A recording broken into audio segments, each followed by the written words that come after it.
Hello followers and fellow mixology lovers. Today I'm going to start a video series, hopefully a weekly video series, where I review some of my favorite liquors and alcohols and make a cocktail with it as well.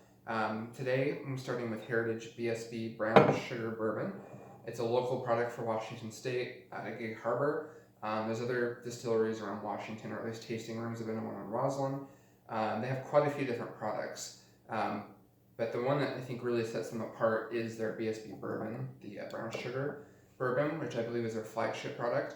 I know you can get it in Oregon. I'm not sure how far-reaching they are at this point, but I love trying different local alcohols because they're bound to have something unique that you wouldn't get with your run-of-the-mill, or well-established anyways, alcohols that you can get at most stores. You'll find some unique things, obviously, and there's a ton of different varieties of alcohol and liqueurs, but just looking for something like a bourbon product. This is very unique. I'd never really heard about it before. There's actually brown sugar distilled in with the bourbon, so this is extremely drinkable right out of the bottle. No ice, not mixed with anything else. You could drink it straight out of the bottle very easily. I had somebody try this bourbon who doesn't even like whiskey at all, and she loved it right away. And whiskey purists might not be the biggest fan of the concept, but it's kind of fun.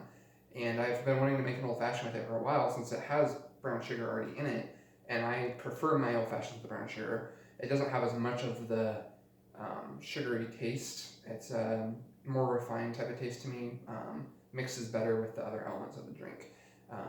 So I would definitely recommend, if you can, trying out this brown sugar bourbon. Give it a whirl. It's pretty inexpensive, so if you don't like it, it's not going to be a big setback, but I think you will. It's really nice for sipping, really nice to introduce to people that might not even like whiskey, and it does make a pretty good old-fashioned. It's a little on the sweet side. There's a couple things you can do to kind of balance that out, but I really enjoy it. Anyway, so let's get that old-fashioned started. So I'm going to take a couple ounces of bourbon.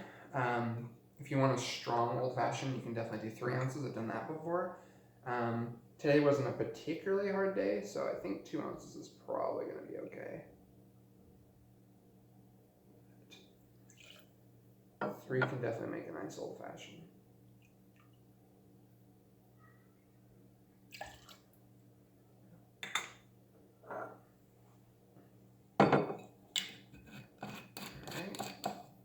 A traditional old-fashioned recipe calls for a splash of water.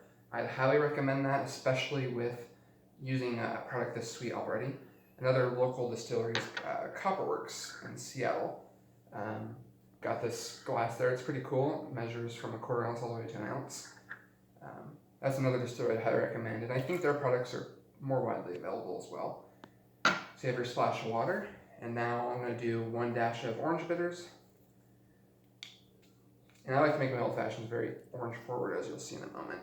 So we got the orange bitters, and then let's do, with this, because it's so sweet, I'm going to do probably 3 dashes of aromatic bitters. I usually do 2 in my old fashions, but 3 seems to be good for this one.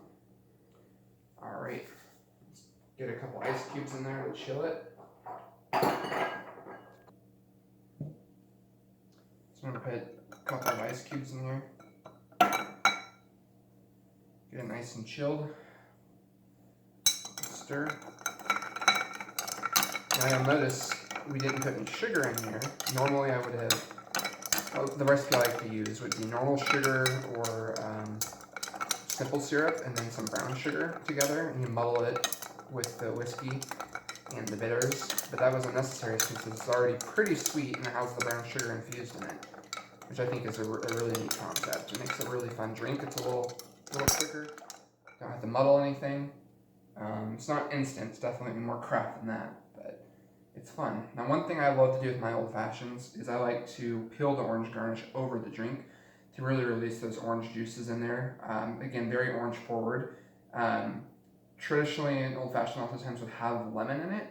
I don't like the lemon component as much. I just like it extremely orange forward.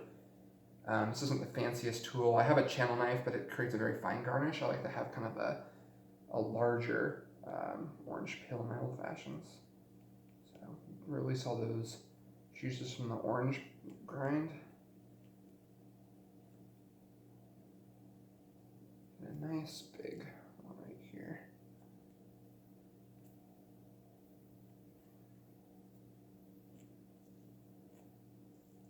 And I think doing this over the mixing glass really gets that orange flavoring. Alright, we got this. Now let's strain it into the glass. And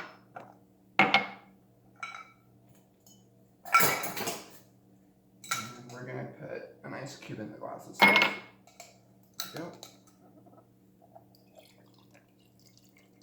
Pouring Old Fashioned. I like to rub this around the rim. Again, very orange forward. I love my Old Fashions to be really orangey. Express the orange pill over the glass. And there you go. You have a nice brown sugar bourbon Old Fashioned. It's going to be a little on the sweeter side, but the 3 dashes of bitters helps balance that out a bit. I think it's a really nice taste. It might not be your everyday Old Fashioned, but it's fun. It tastes really good. Highly recommend picking it up, experimenting with other drinks. There's a local steakhouse in the Seattle area that uses this for a breakfast Old Fashioned. It has bacon in it. It's extremely good. You can really have fun with any type of cocktail that you add sugar to. Use this instead. So it would be fun to experiment with it some more. Anyways, like I said, I will be making some more videos, hopefully once a week. Let me know if there's anything you'd like to see. Follow me if you like what you've seen in this video. And until next time, happy mixing. Hope to see you again next time.